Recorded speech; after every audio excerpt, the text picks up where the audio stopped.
Welcome to Hannah's Heart. So Hannah, she's just one of the women who did struggle with infertility in the Bible. No matter who we are, we can be inspired by the fact that Hannah took her pain to God, and God heard her and was with her. So when she was praying at the temple, she had been weeping and not eating, and her lips were moving, but her eyes were closed, and the priest was like, "Hey, why are you drunk at the temple?" Because it can become an obsession when you want wanting a child so deeply. and desiring that baby and to be a mama. Every holiday, every Mother's Day. This is not a show that's going to promise you a certain outcome, but this is a show that says, however God answers your cry, we know that He's enough.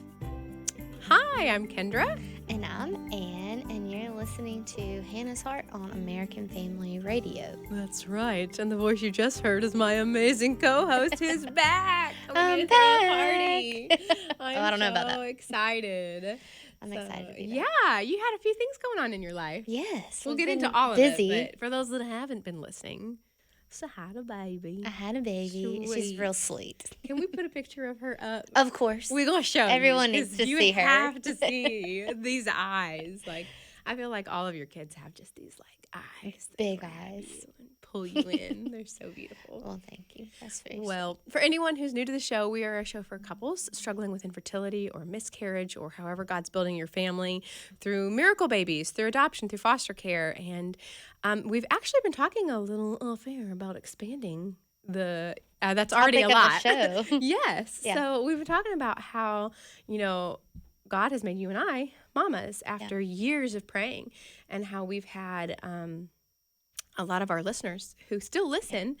And like infertility and miscarriage continues to impact you even as you go on to be a mom. Right. So it doesn't stop. Like it's just this like psychological, mental, spiritual thing that still impacts us, affects the ways we parent. And, for those that don't know, the show is named after Hannah in the Bible, who she struggled for years to conceive. And then once she got a son, she said, Lord, if you give me the son, I'm going to give him back to you. And she was raising Samuel. Right. So we've talked about like, we can have some episodes every once in a while that are our Raising Samuel episodes. So after you have received the blessing, however God brought it into your life, how do you then go on after you've prayed? It's so easy to want to cling so tightly to that instead of giving that child then to the Lord. So like basically it's mommy 101, but how do we walk through being moms after having prayed so much for this child? Right. And so today's episode is going to be one of our first of yay. officially talking about some of the beginnings of moms. And I want to encourage our listeners, if you have not received that miracle baby, if you have not had that adoption come through and you're still in the waiting, please still listen, because I believe that if it is the desire of your heart to have children, that's a godly desire, that God will either change that desire or He will eventually fulfill it in some way. Yeah. I think 9 times out of 10, we struggle with that. Is this ever going to happen for me? And it's just a matter of God's timing. And I think it's a blessing to learn one season ahead of life. You might not be there, but go ahead and learn from us, because we made a lot of mistakes along We'll the be way. your guinea pigs. We will. And there's a lot that you can glean as you prayerfully, hopefully look forward to that blessing that God has in your life. Yeah, because I think it's easy or a temptation to think that like pregnancy and then motherhood should be easy because we've prayed for this for so long. Like, why would we care about that our backs hurt? And, in pregnancy, just the pregnancy symptoms that everyone walks through, some more than others.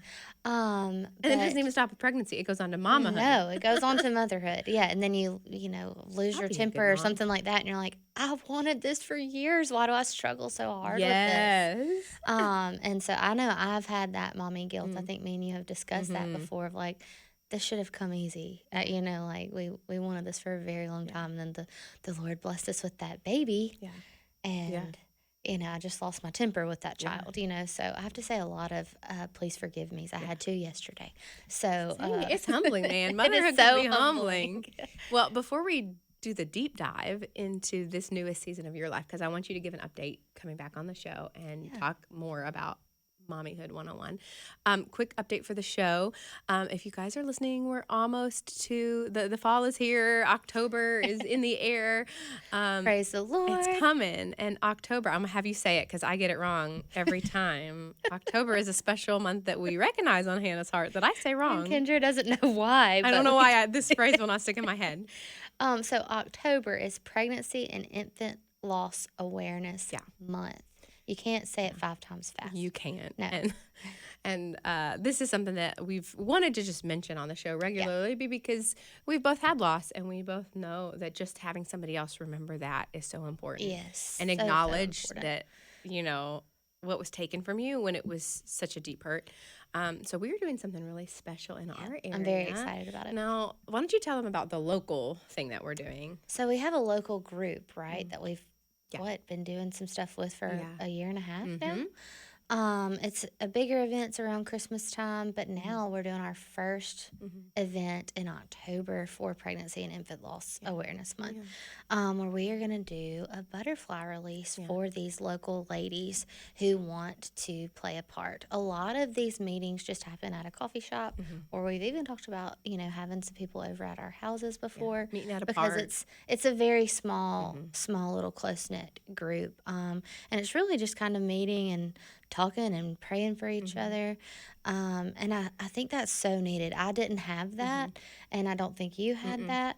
And so to just know, like, once again, you're not alone in this. Even though we are mamas now, I still don't feel like what you said earlier, infertility doesn't then leave you, you know, because it does affect the way that your mind does and your heart does during pregnancy. Like, are we sure this is okay? Or, you know, and then the same when you do become a mama, like leaving the baby for the first time, you know. I know that's hard for any mama, but then when you have experienced loss, it's a big deal that you're like, I'm not sure if I trust anyone else taking care of this baby. You know, I worked real hard for this baby.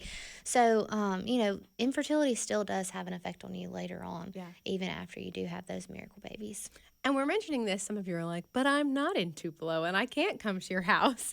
The reason we're mentioning this, one, is because we want to encourage you to find a group in your area or even an online group. We've had a lot of people on the show, ministries that do online support. Right. If you don't know of anything in your area, feel free to email us because we have met, the Lord has connected us over the last few years. We can send you a list of those ministries. Yeah, because that's so important. But we also wanted to give you the opportunity, if you've had a loss, and you want to do something to remember that child. I know you might not be able to come to our butterfly release, but we have some ladies coming that want to do it in honor of the child that you've lost. I'm going to be releasing in honor of some of the little embryos that we've lost. And it's so meaningful to me because I'm just like, I don't have a way of quantifying how much this meant to me, and I just have been realizing how important it is to me to do this. Right. And so if that's the case, you can email us at hannahsheart@afa.net. Hannah, like it's spelled in the Bible, hannahsheart@afa.net. And if you have named the child that you lost, you can send that name. Please send names. Yeah, or if you don't have a name, you can just, you know, say your name and any information you want to share, and we will hopefully be we won't share that name public, but we will be filming the butterfly release and putting that up on our regular Facebook page for you to be able to see. I think it's going to be very, very sweet time. Yeah, hopefully very healing. Yeah. Well, before we get into our topic, one more piece of news. We have so much news for you today because Anne's back. We got to just touch base with you while you were on maternity leave with baby Nora. Yes. And you came in for a show for our Bibles for Babies campaign. Right. And we wanted to give an update on that. So do you want to first recap what that was and how it went? So many of you know that just as John Micah's first birthday, John Micah is the baby that we had last year in July, who passed away right at 27 minutes after being born. His birthday was coming up this year on July 17th. And my mama heart just wanted to do something special in honor of his little life. And since he wasn't here to blow out his own birthday candles and open presents, I just wanted to do wanted something meaningful to happen in his memory. And so Everyone here was so supportive of doing something, and goodness, I can't say thank you enough to AFA and to even everyone here with Hannah's heart to let me do that, to let us work on that. But we started a Bibles for Babies campaign, and that was to raise money for our local pregnancy center here. They started giving out Bibles to anyone who had a positive pregnancy test and chose to keep the baby and chose made to that keep hard decision. right. And so we were able to donate around $7,000 for those to Parkgate Pregnancy Center here. Which is like what, 700 Bibles Yeah, provided? right. It was a little over 700 Bibles that were able to be donated to Parkgate. So that's a lot Eternal impact that John Micah's little life is having. Yeah. And, we talked about on the show too, kind of a not pay it forward mentality, but how healing it can be. We asked specifically Hannah's Heart listeners to donate because we said, if you're Hannah's struggling Heart knew about it first. Yes, we released it here, and we said, if you're struggling with infertility or miscarriage, or you've had a loss, sometimes to give to a mama who's expecting and wasn't planning on that baby might be painful, but I think it can heal some of those hurts sometimes just by that simple act of obedience. And I think it was a really great idea you had. So thanks for bringing that to. Thank you. We had multiple people to let us know that they were giving in honor of their babies that had passed away or that they had miscarried. And even one of our own work people here, Dr. Nurse Mama, she donated in honor of 7 of her children. And so I just thought that was so sweet and a thoughtful way and a thoughtful reason on why you would donate. Yeah, I love that. Well, stay tuned because I have a feeling we'll be doing something very similar again next year because it's such a great idea. Well, okay, so let's jump in to your life. And she mentioned John Micah and that loss. And you've talked a lot about on the show about how extremely joyful and extremely painful a pregnancy can be after having a loss. Yes. So that was just the pregnancy, but then you have to go through all of these things of being in the same hospital, bringing home a baby when last time you didn't get to, and so talk to us about how all of that transition has been for you. How's your heart? Well, bear with me if I do cry on this episode because I also left Nora for the first time. No, I've left her to run errands, but the first time, at work. Anyway, oh man, it was a healing experience for sure. But oh my goodness, it was so many emotions preparing for the day. So her birthday is June 18th, and so the day before, June 17th, was John Micah's 11-month, milestone that he would have been 11 months old. And so,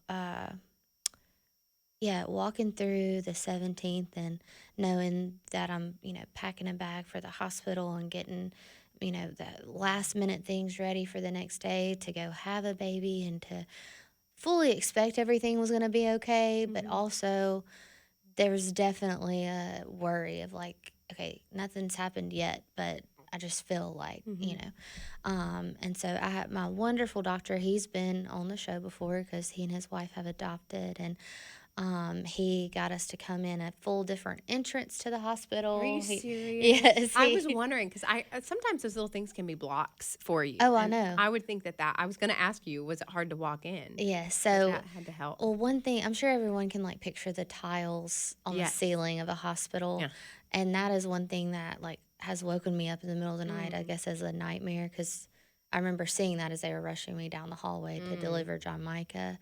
And that was one thing he had asked me. He was like, what's something that I can do to help you not feel like you're back in that day? Yeah. And so I just mentioned, I was like, I would rather not be in the hospital bed, while during transitions or, something like that. That makes sense. And so they were so kind to let me, just kind of not direct the day, but just kind of, get to where I needed to be walking instead of in a hospital bed when you normally do that. And just those kind of things. Because, yes, the noises were the same. The rooms, so much of that was the same. And Will even said the same thing. He was like, I didn't expect it to make me feel like I was in panic mode again, because last time I was back there in that room, back there in recovery, we were holding a baby who was not alive anymore.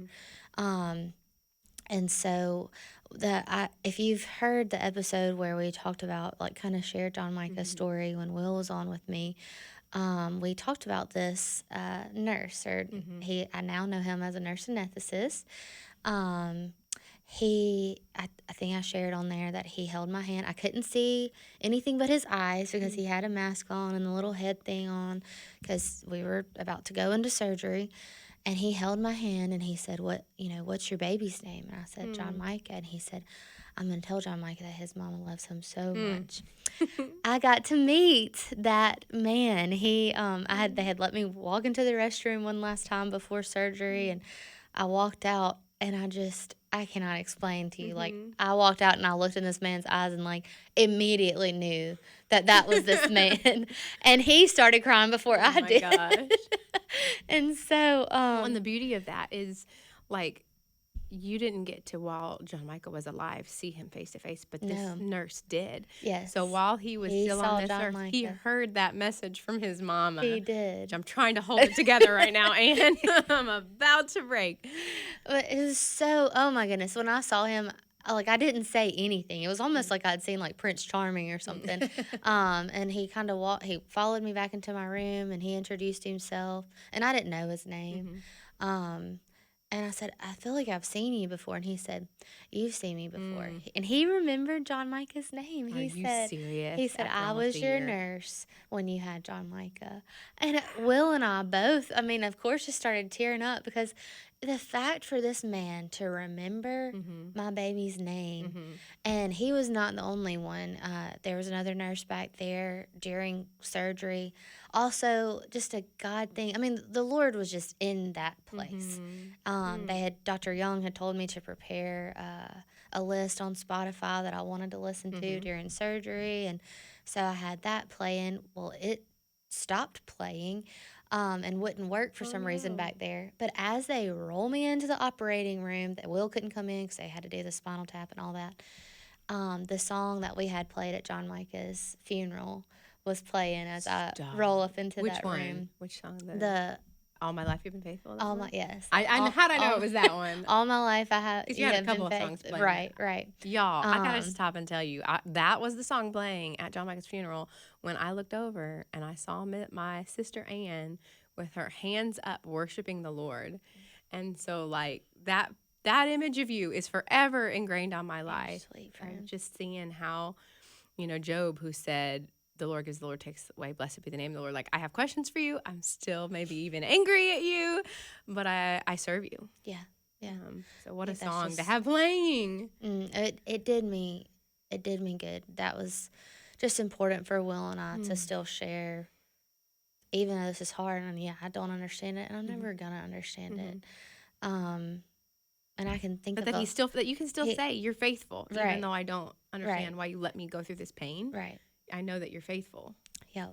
And so when that song was playing, I hardly couldn't contain myself. It was just like the peace that I did feel in that room preparing for surgery, just for that. All my life you have been faithful. All my life you have been so, so good, with every breath, And so, that was just a sweet moment too. And all those nurses were in there singing. Every single one of them. Oh, my word. Were singing. Dr. Young was singing. And so, then they let Will in, and by this time a different song was on, but the whole playlist that I don't know if it was Dr. Young's playlist, whoever was letting this music play, it was all wonderful worship music.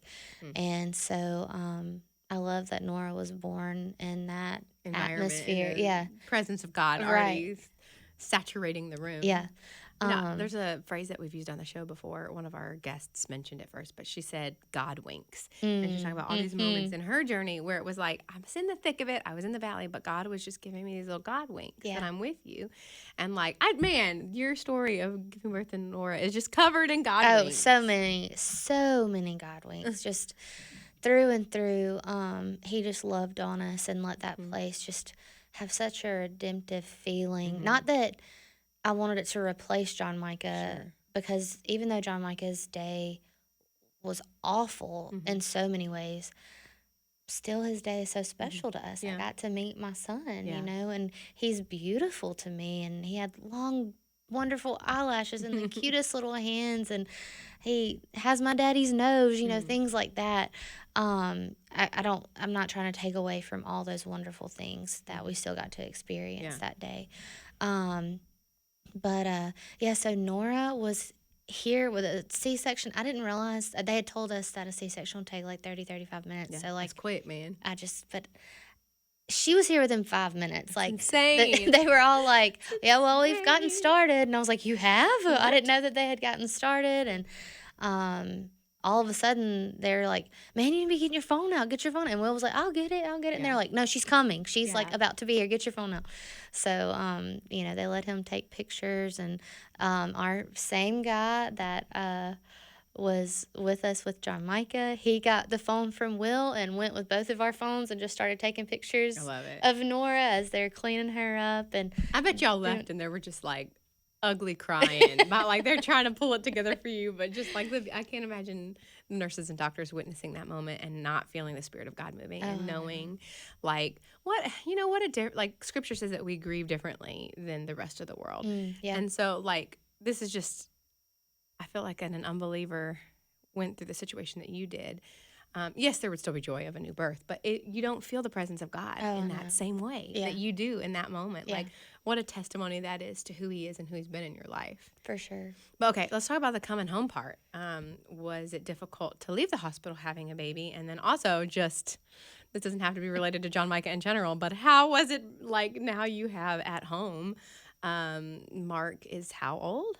Mark, well, at the time when we brought Nora home, was 3. 3, and you have Jane. And Jane is 2. 2, and now you have another child, and you're recovering from a C-section. Yeah. So tell us about coming home. I would never say for people to plan those ages. We didn't plan. That's right. But God did not mess up on any of those ages. I have thought, I'm like, man, we still somehow made it 3 kids, not for long, because Mark, the next month, he turned 4. But for 1 month, we had 3 and under, just like we would have had if John Micah would have been with us here on earth. And let me just pause here to insert. If you have not yet had a miracle baby and a miracle adoption in your life, just remember, in 3 years, you could have 3. That's very true. When God moves, He moves quickly. So that's why you're listening to this episode. It can be very shocking. So I couldn't have written the story at all. I'm very thankful for our story. Some days I'm like, what in the world are we even doing? Because mothering is hard, and mothering while you're leading children to the Lord and you want them to see God in you every step of the day, and I do fail. I fail every day. And so I just have to be willing to realize that and to point my kids to Christ by telling them I'm sorry, because mama's not going to be right all the time. Recovery, it had to be quicker this time. There was a baby to feed and, diapers to change and kids to still get, ready for the day. But I have always, bragged on my support system, because my husband is with me every step of the way, and he, reads my mind. Before I need a glass of water, he's going to have me a glass of water, those kind of things. And so, husbands, you are so important in the recovery process. And so, you might not be able to feed that baby as the wife can and things like that. But just even if you're awake during the night sometimes, to just say, do you need anything, is important as a hubby and daddy. But, we have had some sweet, sweet days. Now, the other day, this is how loss will continue to affect, I know, but Nora laughed for the first time. And I loved it so much, but I had not thought about I would never hear John Micah's laugh. I had thought about specific thought. Yeah, I had just never had that specific thought. I knew I wouldn't hear him cry or see what color his eyes were, things like that. But it hit me so hard that I just realized I'm never going to hear him laugh. And so, realizing how loss will definitely continue on. But goodness, Nora is already such a blessing, and the Lord just knew. I thought he was crazy at first when I saw that I was pregnant again. Yeah, which, again, you have to go back and listen to the John Micah episode, but you found out about Nora on the day that he was due. The day before he was due. The day before his due date. So, yeah. Much. Only the Lord can write these kinds of stories. It really is. You were talking about the healing process for you and hubby through having Nora. But again, on John Micah's episode, you talked about how hard it was for Jane and Mark and how hard it was for you to watch them and like having to tell them we're not bringing him home. But now they get to actually hold a baby. How has Nora, have you seen it be healing and all for him in the last minute we have? Yes. Mark has had more questions about, I want to go see John Micah. I'm ready to go to heaven. I'm ready to see John Micah. And he did say, he was like, I think Nora needs 2 big brothers. So, saying sweet things like that. But it just makes us long for heaven. Yeah. And I love that my 4-year-old now wants to be in heaven as much as I do. So I pray that the Lord uses John Micah's story to bring my children to salvation a little earlier in their lives than what might have happened if he was still here. Well, Anne, you radiate hope and joy and realness. So thank you for sharing your story, and we are so glad to have you back. Glad to be back. You guys, thanks for listening to Hannah's Heart on American Family Radio. You can email us at hannahsheart@afa.net.